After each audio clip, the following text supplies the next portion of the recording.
Nós lutamos por novas terras, novas oportunidades.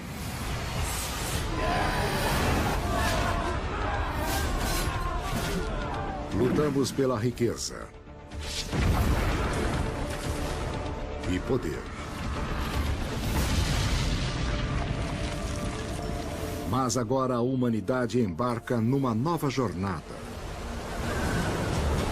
Arriscando tudo.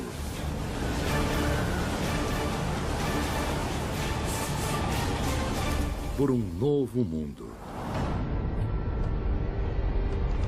Em meio ao caos de um planeta implacável, a maioria das espécies irá se extinguir. Mas para uma delas, todas as peças se encaixarão. E uma série de chaves irá abrir um caminho para a humanidade triunfar. Esta é a nossa história. A história de todos nós. Humanidade, a história de todos nós.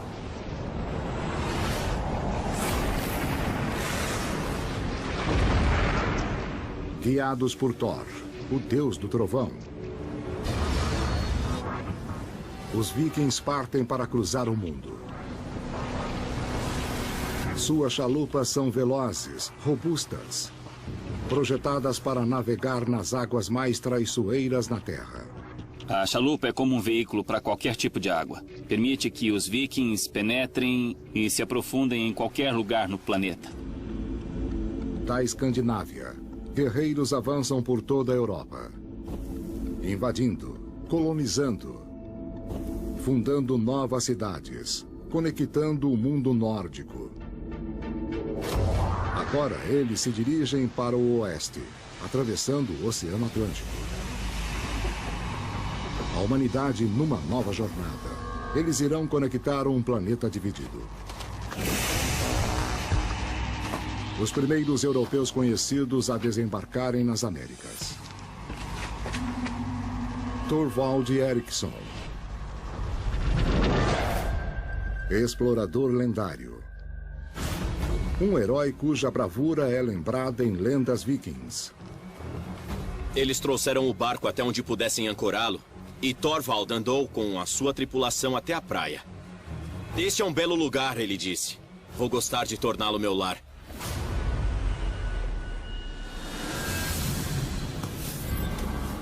Desde que o ser humano deixou a África pela primeira vez há 70 mil anos, a humanidade busca novos recursos e oportunidades, novas fronteiras para explorar e conquistar. Sempre há recursos e espaços abertos além da próxima montanha, além do próximo oceano. Nunca estamos satisfeitos, nem a nossa curiosidade está satisfeita. Queremos saber o que há do outro lado.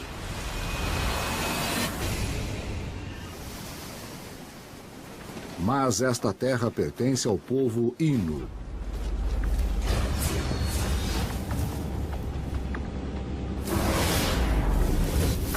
Descendentes dos primeiros pioneiros que vieram para a América 19 mil anos antes.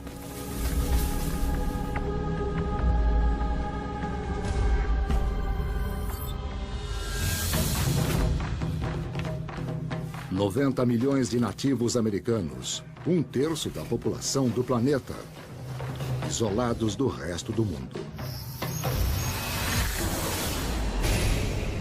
Até agora. Eram como alienígenas do espaço sideral pousando na sua praia. Eles eram estranhos, pareciam meio pálidos e cinzentos. O povo Innu são caçadores especialistas. Armados com flechas com ponta de pedra, são velozes, silenciosos, mortais. Os Innus eram um povo que caçava. Eles caçavam caribus, alces, ursos. Se conseguiam derrubar um grande alce com suas flechas, certamente derrubariam um viking.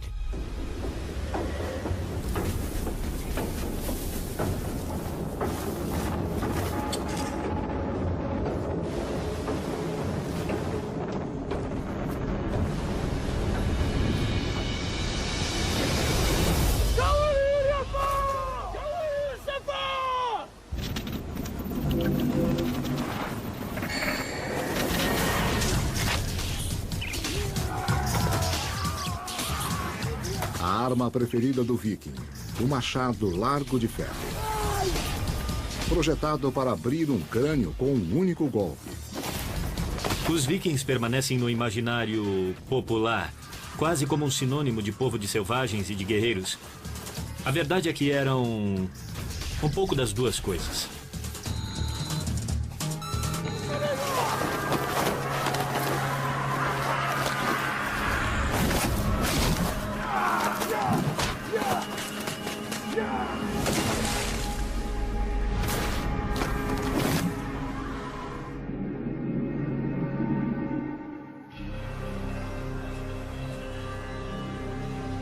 Registro histórico viking. Eles mataram 8 Inus. Exaustos, montaram um acampamento.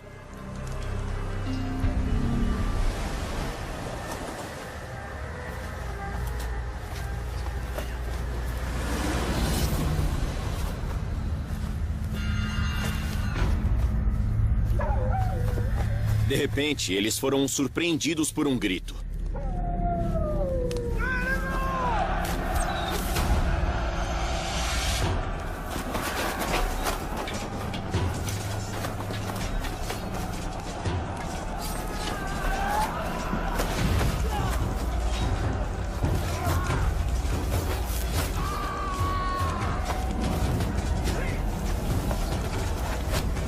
Thorvald Eriksson, o primeiro europeu a morrer em solo americano.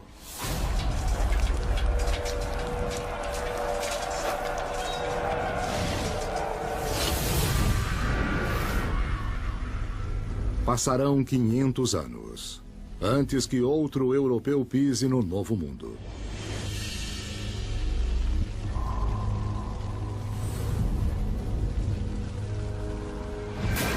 Civilização dedicada ao sangue humano.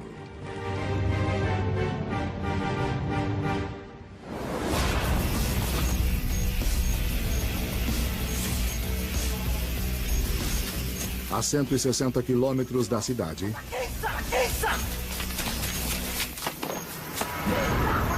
guerreiros astecas estão caçando.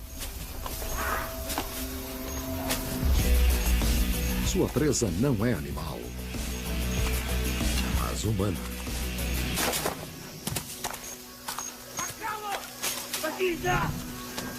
Eles perseguem o líder de uma tribo inimiga.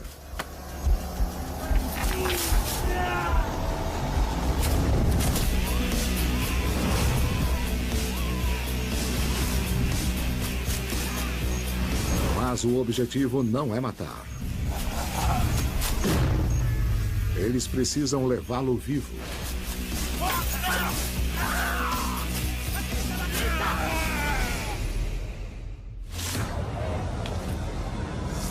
Para manter o universo em equilíbrio, os astecas acreditam que têm de pagar uma dívida de sangue para os deuses. Hoje, uma oferenda especial.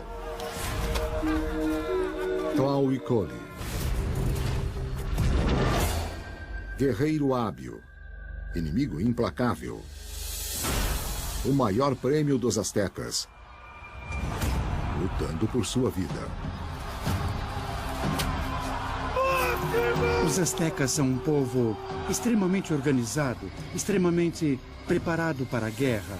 Eles realizavam um tipo de luta que é conhecida como a Guerra Florida. A Guerra Florida tinha a ver com fazer prisioneiros e gerar o florescimento do coração. Por isso havia o sacrifício, porque florescer o coração dava vitalidade ao sol, para que o universo pudesse seguir vivendo e com ele o homem. Os homens astecas são treinados para a luta desde a puberdade. Os mais ferozes tornam-se guerreiros jaguar. Suas armas não eram de metal.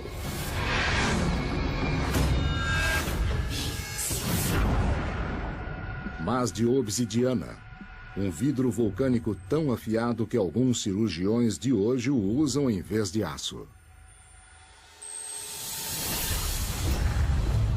É um material de corte mais superior conhecido pelo homem. perfeitamente capaz de cortar um homem em dois. A arma do Tlahuicoli é uma clava decorada com penas. Não é apenas o terror de você se encontrar nesta posição. É também a oportunidade de descobrir do que você é feito. Uma luta. Tenochtitlan, México. Capital do Império Azteca.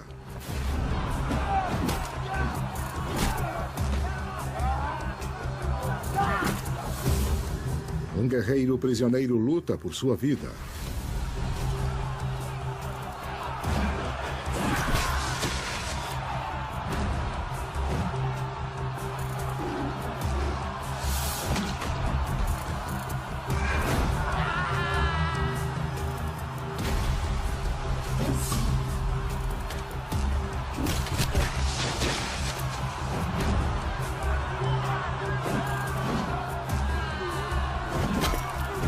A elite de guerreiros jaguar corta sua carne para esgotá-lo.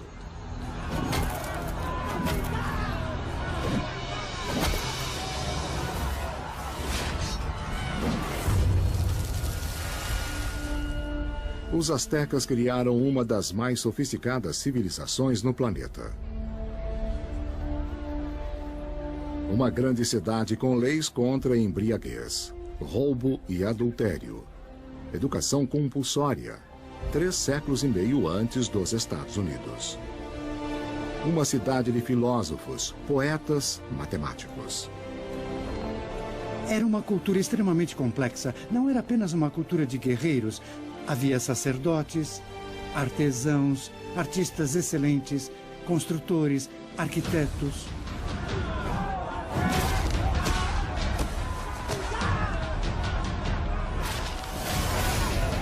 Mas os astecas acreditavam que seus deuses precisavam de sangue humano.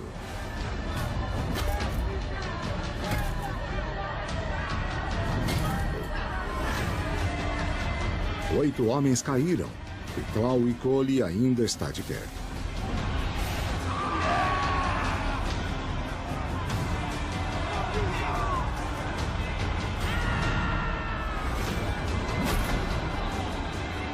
Mas a sua força está acabando.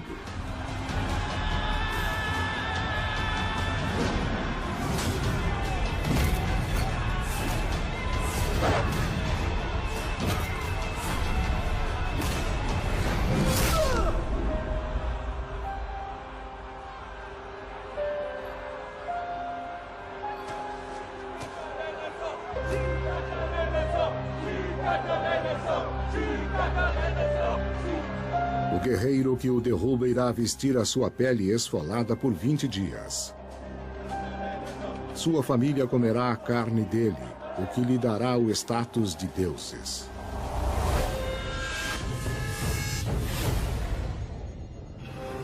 Sacerdotes astecas sacrificam milhares de homens, mulheres e crianças por ano.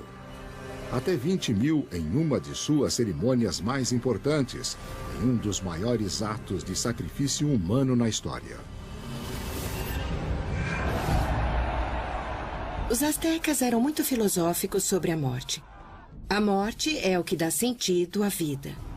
E assim a ideia da morte torna o aqui e agora mais agradável e muito mais belo.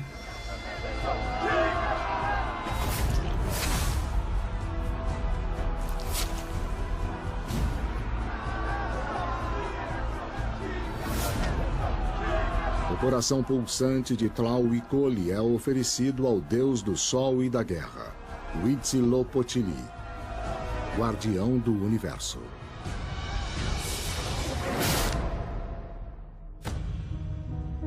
Em retorno, os astecas acreditam, o sangue dele garantirá uma colheita farta. Uma colheita que se tornará a chave para o futuro da humanidade. Milho. Há 6.000 anos, Os primeiros agricultores nas Américas transformaram uma planta daninha em um cereal que produz mais calorias por meio hectare que qualquer outro, com quase o mesmo tanto de gene que o ser humano. É encontrado em 1/4 de todos os produtos de supermercado que compramos atualmente. O milho é o principal produto da vida asteca. Mas enquanto o poder asteca atinge o seu auge, eventos de 11 mil quilômetros de distância estão para mudar o mundo deles para sempre. Constantinopla, a capital oriental do mundo cristão. Fundada pelo primeiro imperador cristão de Roma, Constantino.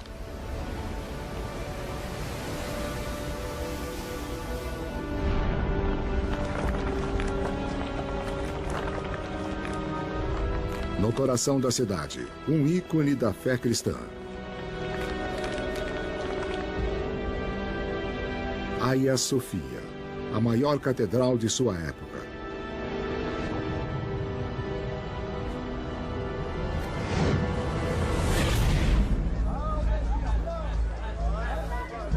O ano é 1453. Uma batalha épica eminente irá alterar o equilíbrio do poder entre o Oriente e o Ocidente e mudar a história da humanidade.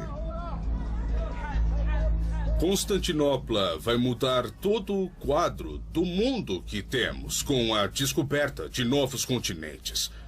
Os dois eventos estão completamente ligados. Constantinopla está cercada pelos turcos otomanos, um exército islâmico de 70 mil homens. Liderando o ataque, o sultão Maomé II. Estudioso, guerreiro, obcecado. Conquistar esta cidade era o seu sonho desde os seus 13 anos. Como as hordas mongóis de Gengis Khan, os turcos já foram nômades da Ásia Central.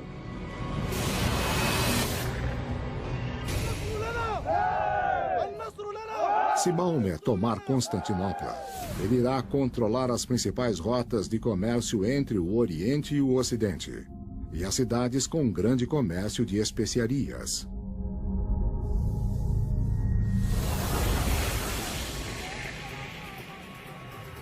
Eles querem tomar Constantinopla. Ela é rica, é o centro de um vasto comércio de especiarias e outras coisas entrando na Europa.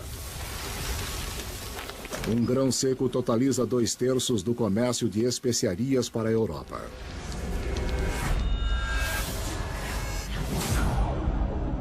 Pimenta do reino, uma especiaria que muda a história da humanidade. 1000 toneladas. Saindo do sul da Índia todo ano. O sultão quer que Constantinopla seja a nova joia de um novo império islâmico. Só deve existir um império, uma fé e uma soberania no mundo. Mas a cidade tem as maiores muralhas defensivas da Europa. –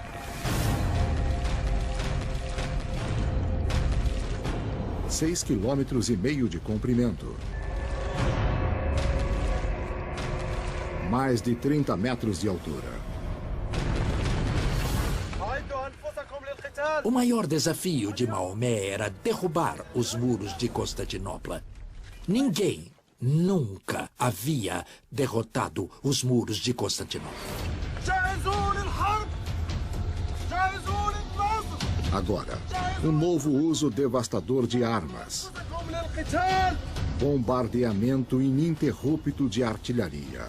A chave para o futuro da guerra. A artilharia acaba virando o rei da batalha. E isso é provado em Constantinopla.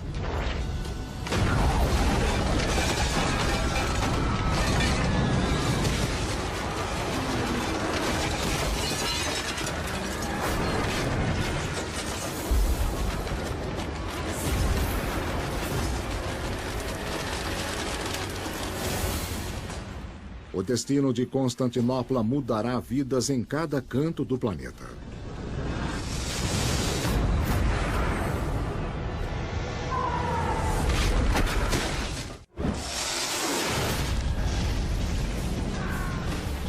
O destino da humanidade pode mudar numa simples batalha. Se os muros de Constantinopla caírem com o bombardeamento dos turcos, o mundo nunca mais será o mesmo. 69 canhões. Equipes aplicadas trabalhando em turnos. Resfriando. Limpando. Recarregando. Disparando.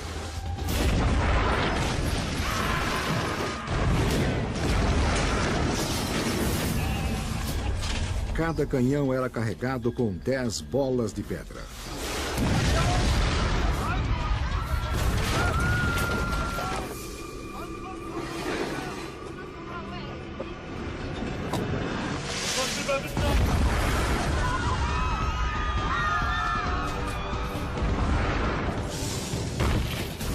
As pessoas em Constantinopla nunca tinham vivenciado nada parecido com um bombardeio de canhão. Eu já fui atacado por foguetes, já fui atacado por morteiros. E não é nada divertido.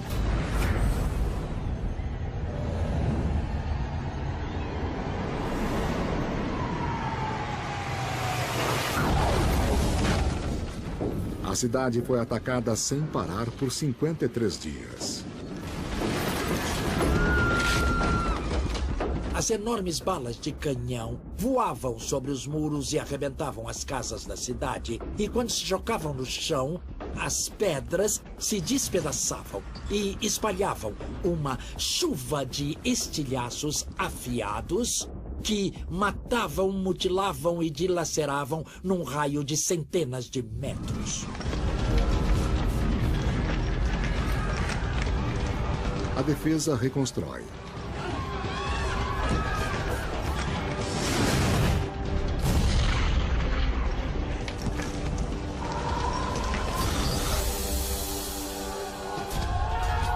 Mas Maomé consegue invadir.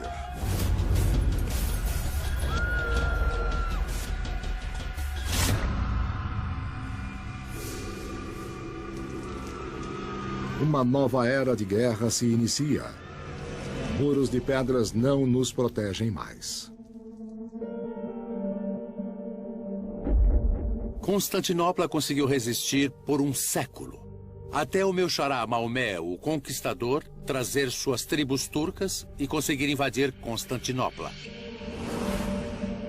E naquele único lance engenhoso, desequilibrou o eixo da história humana, tomou uma parte do planeta que tinha preservado o cristianismo e a tornou islâmica. A Constantinopla cristã torna-se a Istambul islâmica. A grande catedral, Hagia Sophia, torna-se a maior mesquita no mundo. As rotas mais importantes do mundo agora estão nas mãos de um novo império, hostil ao Ocidente, forçando os europeus a buscar uma nova rota para as riquezas do Oriente.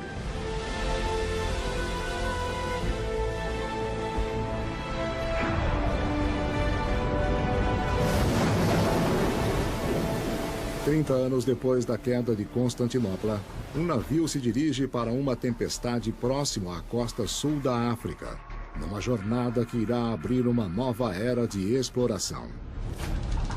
No comando está o explorador português Bartolomeu Dias.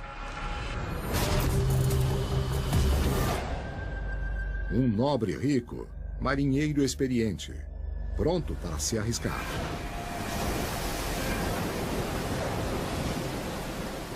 Bartolomeu Dias está entrando em águas desconhecidas.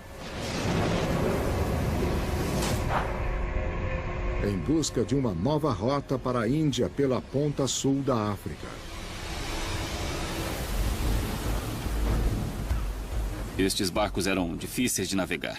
E mesmo assim, as pessoas entravam neles e navegavam pelos oceanos. É realmente extraordinário a quantidade desses navios que nunca voltaram. Bartolomeu Dias estava se guiando pela costa para navegar, mas quando a tempestade piora, o seu guia torna-se o seu inimigo. Você não pode ficar perto da costa porque pode ser jogado contra as rochas. A água está invadindo o deck e as coisas estão se quebrando e o caos impera. E nesse momento você está aterrorizado e está rezando a Deus, esperando que o melhor aconteça.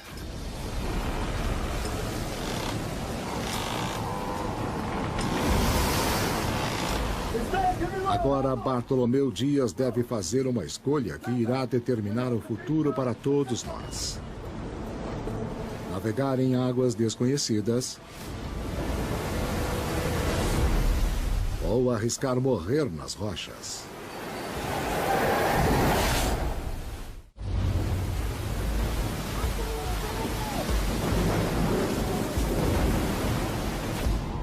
Um pioneiro está numa jornada que irá mudar a forma do mundo. Pego numa tempestade perto da costa da África, em busca de uma nova rota marítima para o Oriente, Bartolomeu Dias tem duas opções: arriscar a morte nas rochas ou rumar para o Oceano Atlântico e para o desconhecido. Ele abaixa as velas redondas e confia na antiga tecnologia romana que se tornará a chave para uma nova era de exploração. A vela latina ou triângulo. A vela funciona como uma asa. Ela cria ascensão como uma asa de avião. E se você tiver um timoneiro forte, capaz de pilotar o navio para a direção do vento, vai transmitir toda a energia no movimento para frente. No mínimo, você pode ir contra o vento para frente. Talvez você consiga se afastar das rochas e não colidir e nem destruir o seu barco. Bartolomeu Dias vira o barco e se dirige para as águas desconhecidas do Atlântico Sul, arriscando tudo se não conseguir encontrar seu caminho de volta para a costa.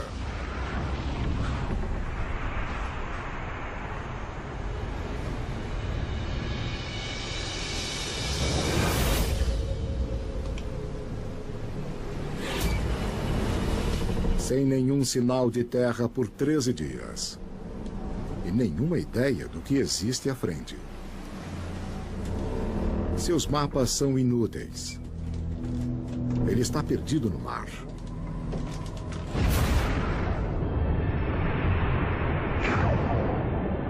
Seu destino agora depende de uma poderosa força da natureza sob as ondas.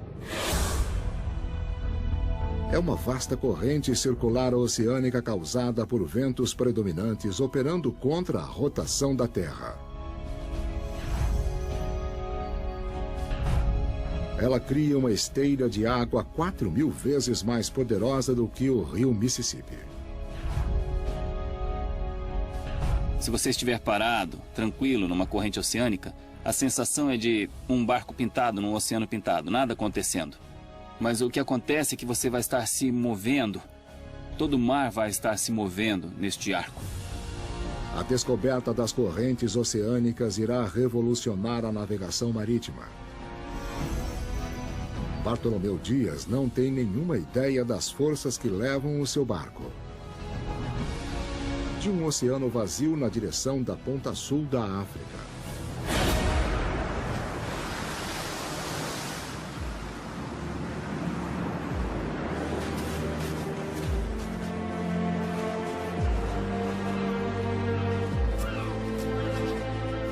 Bartolomeu Dias reivindica a terra em nome de Deus e do país. Ela será conhecida como o Cabo da Boa Esperança. É a chave para uma nova rota marítima para o Oriente, desviando de Constantinopla. Uma passagem direta para a Índia.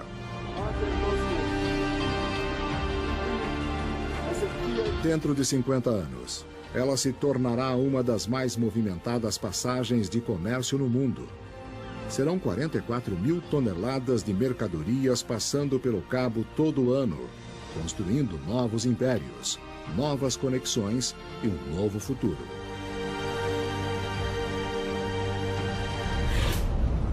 A corrida para se beneficiar das riquezas do Oriente começou.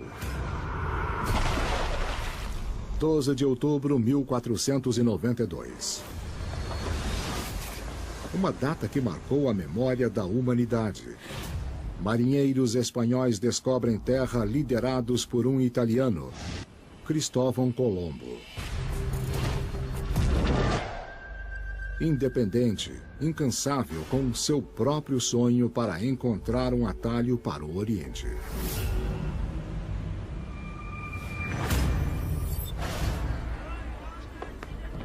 Seu plano era navegar pelo oeste para a China. Ele calcula que a jornada da Espanha levará apenas 21 dias. Ele subestima a distância por mais de 11 mil quilômetros. Isto chama a atenção porque qualquer pessoa educada na época saberia que Colombo estava errado. O descobrimento de Colombo é algo que carece de toda seriedade nesta altura da situação. Uma pessoa que encontra o mundo e não sabe qual é e morre pensando que chegou na China. Sem desanimar, convencido de que está certo, Colombo viaja por toda a Europa implorando apoio para sua jornada. Os monarcas espanhóis Fernando e Isabel dão algum dinheiro, mas mal dá para custear a expedição. É como se uma pessoa rica, assim, apostasse $100 no pôquer, sem muita expectativa, mas pode gastar esse dinheiro.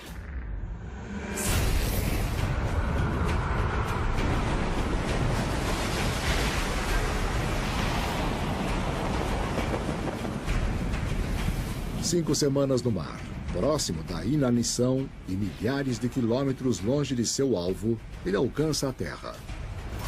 Ele acredita que é o Japão. Na verdade, são as Bahamas, perto da costa de um vasto novo mundo.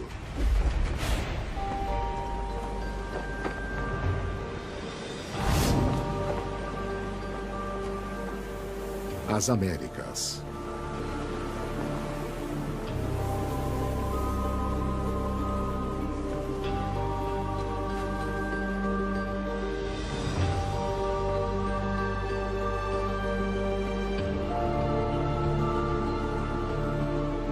Dois mundos isolados um do outro durante 10 mil anos.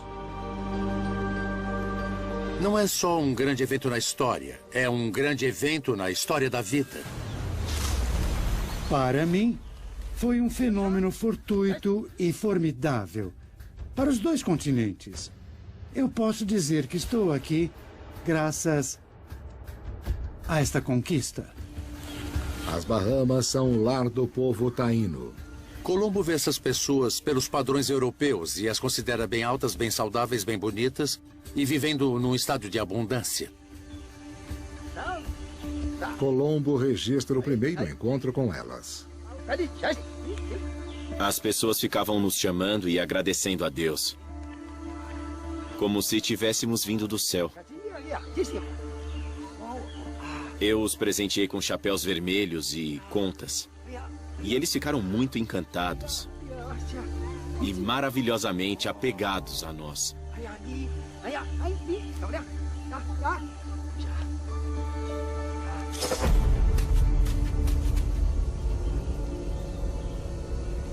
Vivendo num ecossistema diferente por milhares de anos, o povo das Américas não tem nenhuma imunidade à ameaça mortal: doenças.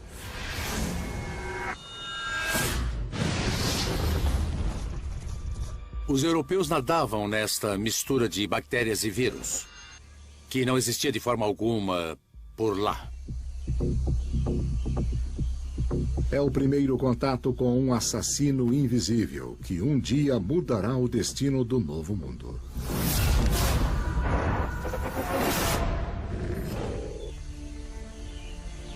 Mas Colombo está em busca de tesouros. Eu fiquei atento e tentei descobrir se havia algum ouro.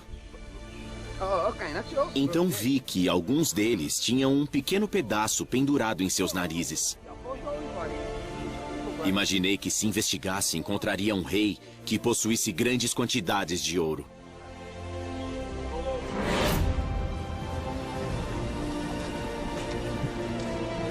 Colombo retorna para a Espanha como herói. Sua jornada abrirá com portas como enxurrada.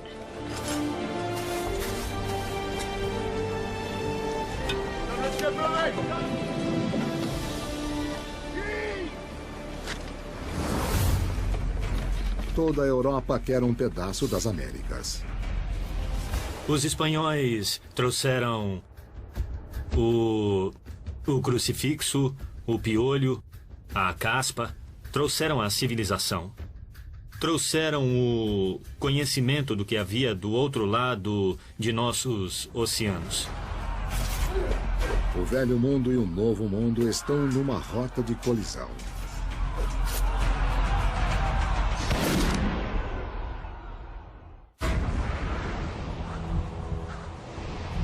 Tenochtitlan, México. Coração do Império Azteca.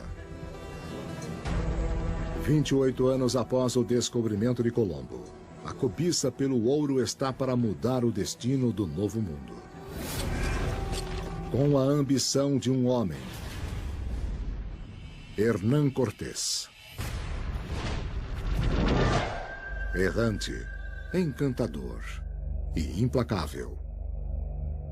Liderando um bando de 500 aventureiros europeus.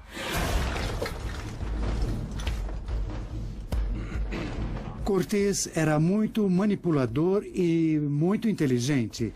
Ele sabia como motivar as pessoas. O objetivo era ouro, e isso, claro, era a principal motivação.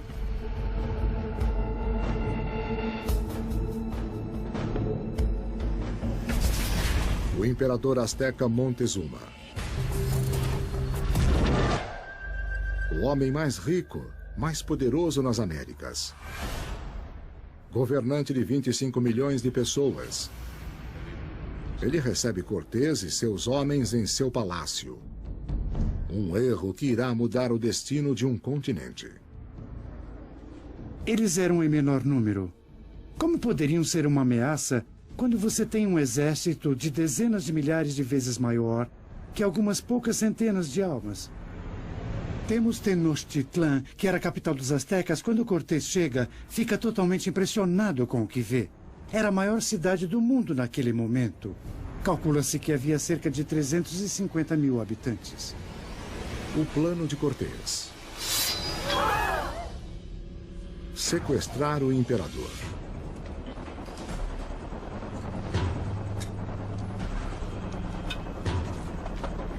Ele calculou que se conseguisse mostrar que poderia tomar posse nesse nível, sabe, aprisionando o chefe do império, então talvez o resto dos dominós caísse.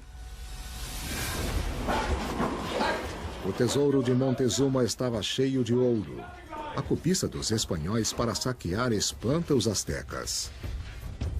Uma testemunha relata. Eles agarraram o ouro como macacos. Estavam inchados com tanta cobiça. Eles estavam famintos por aquele ouro, como porcos selvagens. O povo chama o seu imperador prisioneiro de prostituta de Cortés e se revolta.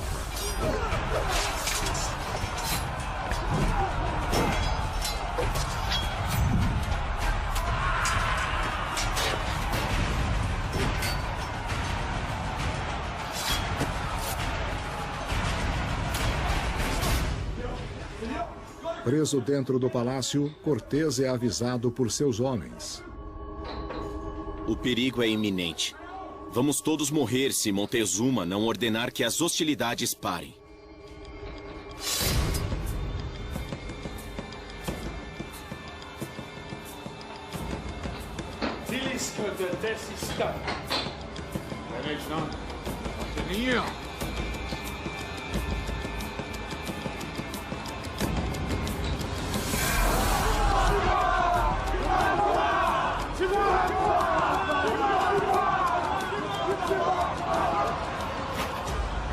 Habla con tu jefe, Shimon.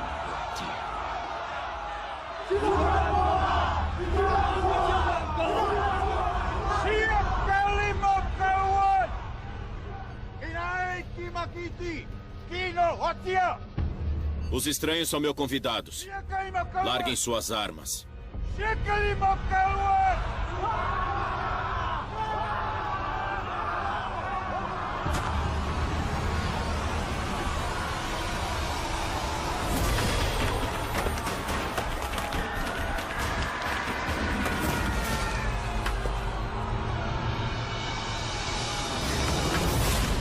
O mais poderoso governante nas Américas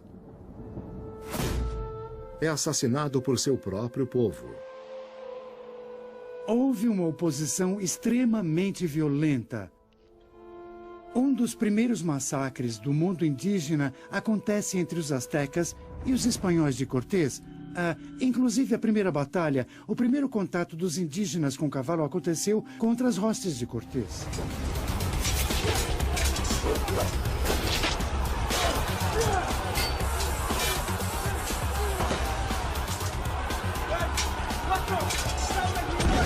Lutando por suas vidas, Cortés e seus homens mal conseguem escapar com uma fortuna em ouro e prata asteca, deixando para trás uma bomba de tempo letal.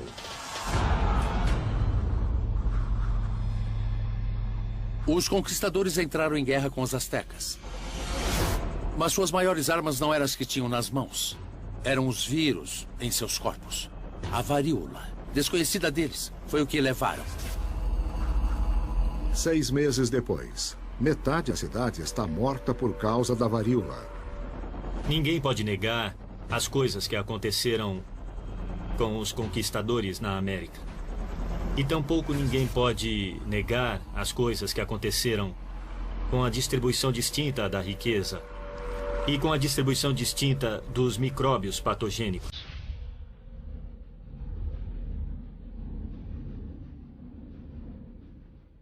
Onze meses depois de ter escapado, Cortés retorna.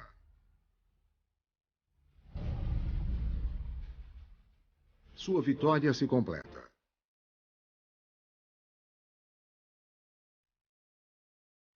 Ele havia sequestrado o poderoso Império Azteca.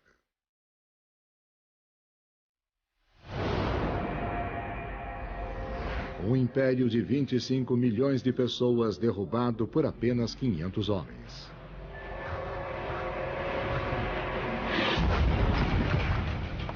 A busca por luxo e poder envia pioneiros do outro lado de oceanos, à procura de oportunidades.